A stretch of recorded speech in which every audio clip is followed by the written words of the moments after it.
Alright, what's up guys? So, Wear Testers has uploaded the official review for the Nike Book 1. Bro, this is the one shoe where I've seen so many colorways, but I have yet to see this shoe release. I'm like, bruh, what's taking so long? They had it looked like they had shattered backboards. They might have had breads.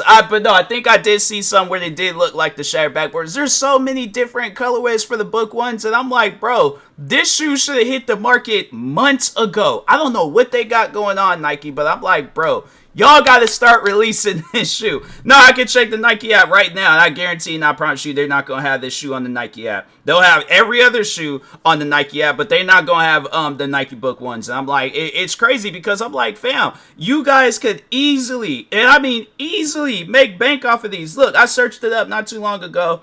There's launching in the sneakers app, but I think that's the same colorway that Wear Testers he's going to be review. Yeah, they don't even have it. I just looked it up and they just sent me to the front page of the shoe. So I'm like, yeah, shoe hasn't even released yet. I'm like, bro, I feel like this is a shoe where it's like we're never gonna see it. They're gonna talk about it, but we never gonna see it. So, but anyways, guys, if you haven't, make sure you go subscribe to the Wear Testers channel for more videos like this. Let's get them to 1 million this year. I feel like it's deserving. I feel yeah, they need to hit 1 million. But anyways, you already know what time it is. Let's go.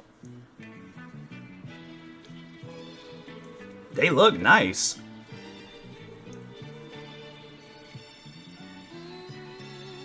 They look comfortable too.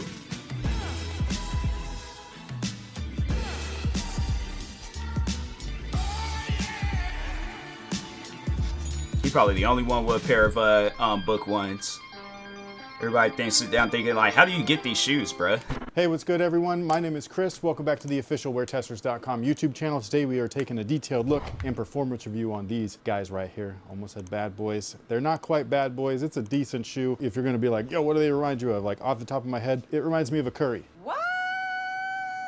It's got a little bit of everything and it excels at a couple of things. But just in case you guys are wondering. Maybe with the tech specs and stuff. Oh, the shoebox looks nice, but no, it looked like if they wanted to make a Air Jordan 1 actual legit, because I feel like the lows, because this is just, it's too much of a low, and I feel like yeah, if you just make it just I feel like a Air Jordan 1 mid 2.0, that's what I would call the Book 1s. This is the box that they came in, so it's got this enlarged Nike logo, D-Book signature. I like on one the box. side. I love this part. I don't know who would stack their shoes this way, but if you did, that would look cool. And with that being said, the traction is definitely one of those things that the shoe excels at. Basically, we've got a no frills, no gimmicks outsole right here, which I personally love. Not only is it herringbone from top to bottom, but the grooves are thick. So for those of you guys that want to play outdoors, this is going to be a good option for you. However, the cushion's not going to be, but you know, you got to, I guess, give or take a little bit, I suppose, as long as it's with Nike, I guess. If you want that logo on your shoes, you're going to have to give up something to get something. If you wanted a bunch of everything so that your money is like well-versed and you know, you feel like you got the most bang out of your buck, you're going to want to go with a different brand. Which brand? We've got plenty of videos. Check it out. Chinese brands are some of the best. But anyways, the traction here is awesome. There was a little bit of wiping needed here or there when there was a lot of dust present. I have a feeling that's just because of the translucent outsole. Yeah. I didn't have any issues with them outside, with the small exception of I think I almost wiped out. It was a defensive play. I almost messed that one up. I was able to recover and pick his little pocket or whatever it is you want to call it. But I'm pretty sure that I had also been on the line, and those things are just a little bit slicker than the rest of the asphalt. But anyways, if you were interested in something that was not featuring translucent, I would actually either wait for different colorways to release, or if you really love this particular colorway, the pairs that are releasing overseas actually feature solid rubber outsoles, and they use XDR rubber, which is extra durable rubber with Nike. So again, you got options. It just kind of depends on what it is that you need, what it is that you want. If you're just wearing these indoors, I'd say that this is fine enough. And if you're wearing these casually, then obviously none of this information applies to you. Now the cushion setup is really interesting. I think a lot of people, including myself, were expecting more of a Kobe-like shoe than what we actually have here. Now, while this is not similar to a Kobe because the tech specs are. They're more similar to this Kobe right here, the Protro specifically, Yeah, I can see not it. the original, where there is a heel zoom air unit, and then the rest of the midsole is just simply Cushlon. So it's not anything like special or anything like that. Now, normally the cushion as it is right now would be more than enough, especially for me. I love Cushlon. I think that it's awesome. However, this particular setup is a little bit different than most. So what you see here on the lateral side, honestly, it's really interesting. It's a sidewall or a cage. So roughly the middle of the heel, you can actually see the split where one side is rubber and the other side is the open Cushlon foam. So this entire medial side is all open foam, whereas the entire lateral side is caged for stability. Does that hinder its ability to be plush and stuff like that underfoot? Casually, no. On court, yes. Like when you're in motion, it definitely kind of like makes the cushion feel a little bit more dead than it should. Again, kind of like a Curry. Like the Curry's got adequate cushion. It's just not like, oh, that's amazing. You know what I mean? So the aspects of the shoe that are very similar to a Curry would be the stability, cushion, and traction. So those are the things. Like if you're looking for that stuff out of your shoes, then you'll like these. If you want just a little bit more, then maybe you won't. Can you change out the insole? Yes, you can. It's just a basic dense ortholite. So before you that kind of like that insole didn't he, like Devin Booker, he wore like, I feel like he wore an outfit where it's all like he had to have like looked down one day and been like, I know what color the insole is going to be. He was like, nope, let's just make it like just bright orange, get a barcode off up in there. Would remove that if that's an option for you, or I wouldn't say an option, but if that was something that you were wanting to do. However, if you do play in them, the glue is going to adhere, so you're going to have a problem getting that insole out after the fact. So I would make up your mind before playing it. Now, I think that the reason why they did all of this, because a lot of comments that I've been reading online have been like, oh, they don't look stable. They are stable, which is surprising. I think it's a couple of different reasons as to why they are stable. Obviously, the first one being that lateral sidewall, so you got that rubber piece there just kind of caging the cushion, not allowing it to break down or compress so much. The second thing is that I think they did that because you sit directly on top of the midsole like you would an Air Force One or an Air Jordan 1 and all that stuff, where you don't really sit inside the midsole or the tooling itself. The reason why they did all that is because they're trying to make this shoe kind of like a best of both worlds, like an on-court, off-court style of shoe. Do you need that nowadays? I feel like, yeah, I mean, because my thing is this, if you're the average person, but you like to just get you into gaming stuff, and then, you know, there might be, especially if you live like somewhere out here in Washington where it's like rain will just hit you at just some random given time. You didn't like text all your friends and call them all up saying, hey, meet me at the court, I challenge all y'all. Next thing you know, halfway through the game, it just starts raining. So yeah, I do feel that having a shoe where, because you're not trying to jump up and be all like, oh, well, now I gotta go out and buy a second pair of shoes for indoors and stuff.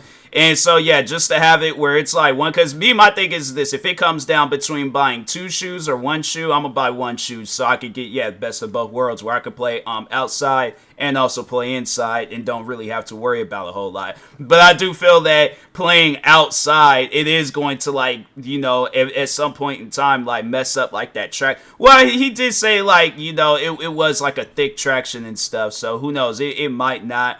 I should test it out, like, you know, just seeing things like how, like, wearing them, like, out in the rain for a long, extended periods of time, and then, you know, taking it out into a court and just kind of testing it out and seeing how it works and things. But anyways, I think most people, or at least most basketball players, we have a basketball shoe and we wear those to play basketball in, whether that's indoors, outdoors, doesn't matter. Like, we've got one for everything. And then we have our stuff that we wear off the court. Like, for me personally, it's retro stuff, it's lifestyle stuff. So this I wouldn't necessarily want to wear off court, even though I do think that they're comfortable. Oh, and casual wear. It's just, I already know when I do get me a pair of Book Ones, I'm wearing them casually. Like, that's usually how I wear most of my shoes. I know people be looking at me like I'm crazy, like this man wearing some basketball shoes in Walmart, and I'm like, fam, it's just that's eventually at some point in time, this is how I see it. People are probably saying the same thing about Air Jordan 1s back in 1985, where they're all like, why is this dude wearing some basketball shoes in freaking, let's think of, in Blockbusters. No, Blockbusters wasn't out at the time. Or, yeah, VHS Video Store. Why is this man wearing a pair of Air Jordan 1s in a VHS Video Store? And then, now look, now it's normal. It's like, oh, yeah, now you see everybody wearing. So I'm like, I'm just kind of, I'm starting early. You know, that's how I see most of most of my sneakers. But anyways, my basketball shoe. It's gonna be my basketball shoe.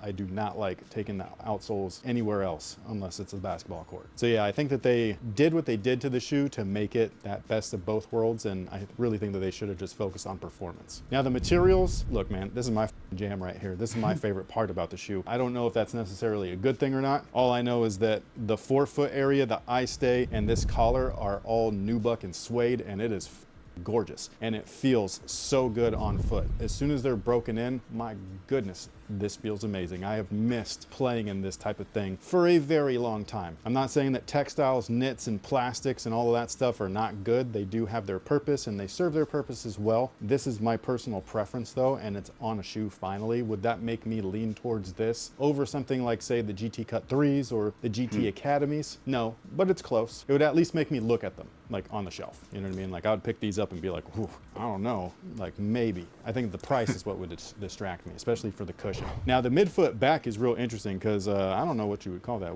Like it looks like a twill, like something that like a potato sack would be made out of. Yeah, it kind of reminds me of that muslin Jordan. That's what dude, thank you. I'd been trying to figure out between that and like the Jordan 5 Craft with the premium canvas. The blue one? Well, those and the one with they were like this color and orange, or actually the same color blocking. But yeah, and they had what they listed as premium canvas, and I was like, it's muslin is that's just way too close to Muslim. And I'm like, because if I hadn't been looking down, I would have honestly went out somewhere and been like, can I get the Muslim Jordan? They were like, the Muslim Jordan? There's no such thing as... I'm like, bro, I was watching Wear Testers the other day. There's a Muslim Jordan. Give me a Muslim Jordan. And it's like, yeah, that's something where it's like, They shouldn't do that. They shouldn't do that too, because I guarantee, and I promise you, there's probably somebody having a phone conversation. They're like, "Oh yeah, them Muslim Jordans just came out." That person swore they heard Muslim and went to the store saying the same exact thing. Like, "Oh, what about the Muslim Jordans?" They're like, "The what?"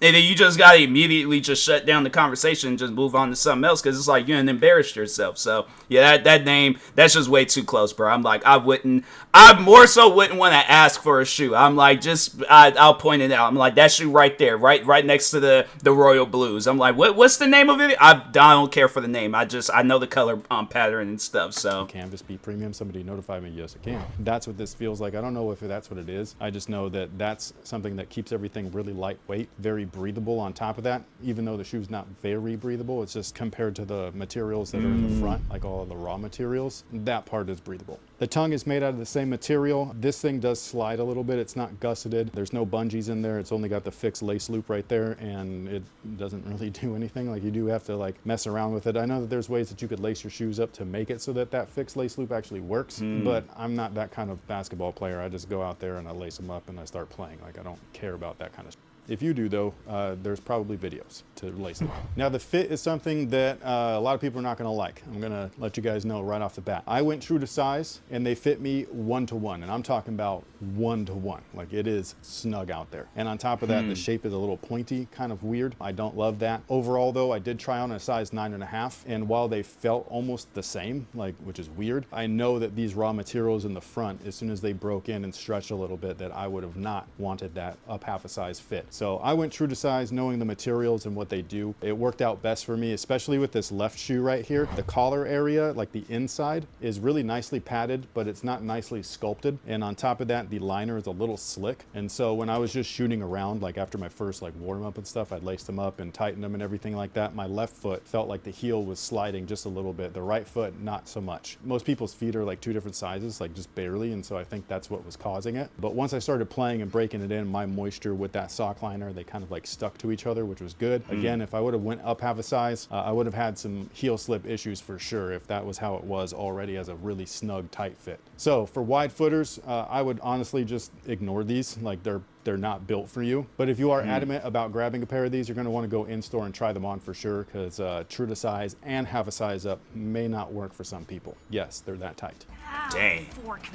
Now the support, like I was saying earlier, it's very reminiscent of like a Curry and stuff, or the stability I should say, but it's all kind of one and the same. So even though you don't sit inside the midsole, I didn't have any real issues. Again, I love this type of material setup. It just works wonders for me. I just absolutely love it. It's what I've been used to playing, and I played in stuff like this since I was a kid, and that's the type of setup that I like. I will say that the base is wide. It does flare out just a little bit. There is a small like outrigger right here on the lateral side, so that's a plus. When you look at the bottom, that's when you can really see that it's a nice wide area right here. So again, nice stability for anybody that's maybe a shooter and wants like sturdy feet when they're planted. Transition That is where bro it's out like there, he is playing it. Nah, hold on for a second. For anybody that's maybe a shooter. This man out here playing in some Converse. He is an OG when it comes to playing basketball. This man's like, nah, that's crazy. Because I feel like Converse, I mean, you can play basketball in them, because I remember when I was a kid, like Converse, Air Forces, all that. Like that was just my lineup when it came to shoes back then. But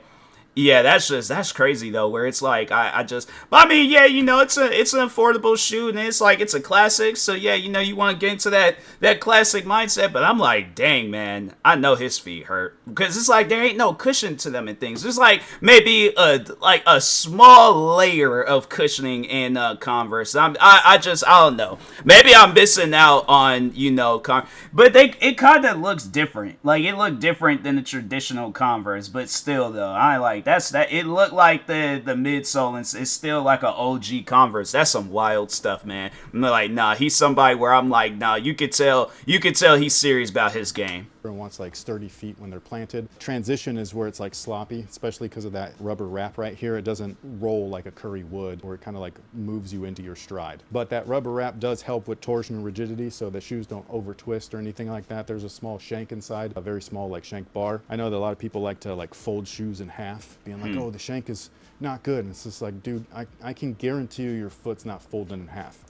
What it is going to do is twist, and so you don't want that to happen. You want to make sure that your shoes are sturdy from a twisting motion, not so much from a folding in half motion. But yeah, that pretty much takes care of it for the performance of the Book 1, as well as all the tech specs and the information about the materials, the sizing, support, all that kind of good stuff. If you were interested in grabbing these, they are going to be available in the Sacramento area over at Phenom. They're located over in the Doco Shopping Center right across from Macy's, just in case you guys are curious. And did we have a question of the day? Our question of the day is brought to you guys by The Box. Since it looks like a book, I'm curious for our readers out there, or when you guys decide to read, what kind of genre do you go to? Do comics count? Yes. Like as books? Yeah, why not? Even like, single issues? I guess. As long as they're compiled as a full series. That's a good question. The Last Ronin, a great one. It's a Ninja Turtle story, and it's a dystopian future, in case you haven't watched it, or not watched it, but read it. And then there's a follow-up to that that's so awesome, and they set up a brand new team of brand new Ninja Turtles. It's going to be so sick. And their story comes out at the end of February. I'm so excited. That's the only one that comes to mind, but there's a bunch of them, like League of Extraordinary Gentlemen, Batman Hush, the Dark Knight series, the Dark Victory series. Secret Wars is kind of cool, like the 80s one, not the new one. What else is there? Oh, any of the Ultimate stuff. But again, that pretty much takes care of it. Thank you guys so much for being here. Thank you so much for hanging out with us. We really appreciate it. Hopefully you guys enjoyed the review and the breakdown and performance of the shoes. If you end up grabbing a pair, let me know how you feel about them in the comment section. We'll catch you guys on the next one. So until then, have a good one. I could see a librarian going crazy with them shoes though. Like I feel like if I worked at a library, but I was also a sneakerhead, those shoes would be on my radar just because of the box and stuff. So, but no, man, it's like I just think that Nike, what they need to do, because they probably got the shoes on like GOAT and StockX, but yeah, see, they got them like on there $5,000 for these orange pairs. I'm like, nah, bro, that ain't, no, I ain't even gonna do that. That's just a big fat no. That's crazy. Somebody charged that much for a pair of shoes. I'm all like, bruh. And then I guarantee and I promise you, Devin Booker can release these shoes tomorrow, and then freaking that, yeah, it'd be stupid paying that much for a pair of shoes. But yeah, I just think that Nike, the way that they're, in no pun intended, but the way that they're booking these shoes, it's not a good booking. I'm like, bro, you guys gotta be up on that. You got where there's a whole community, there's a whole universe of sneakerheads that want to try these shoes out, me being included. So yeah, I just think that with Nike, what they need to do is like, okay, let's just slap on a bunch of different colorways and start releasing them. But we can't have it where it's like these shoes get talked about for so long, and then like it's like what they're trying to do. I feel like it's like hype these shoes up as much as they possibly can, and I'm like, fam, the best thing that you guys could have just did was, yes, hype them up for a little bit and then release them. But I feel like you're just hyping them up because I'm like, unless there are some colorways that released that I didn't know about, yeah, it's like I just think that they need to, you know, do more with these shoes because I just, it's weird, man. It's some weird stuff. I'm like, I've never seen a shoe get hyped up so much and it hasn't even released yet. I ain't seen retro Jordans release more than the Nike Book 1s. So I'm like, bro, we're gonna see the Nike Book 2s before we see the 1s. It's crazy. But anyways, make sure if you guys haven't, go subscribe to Wear Testers for more videos like this. Like, subscribe to me too, and I'll talk to you guys later. Thank you guys for watching, and peace.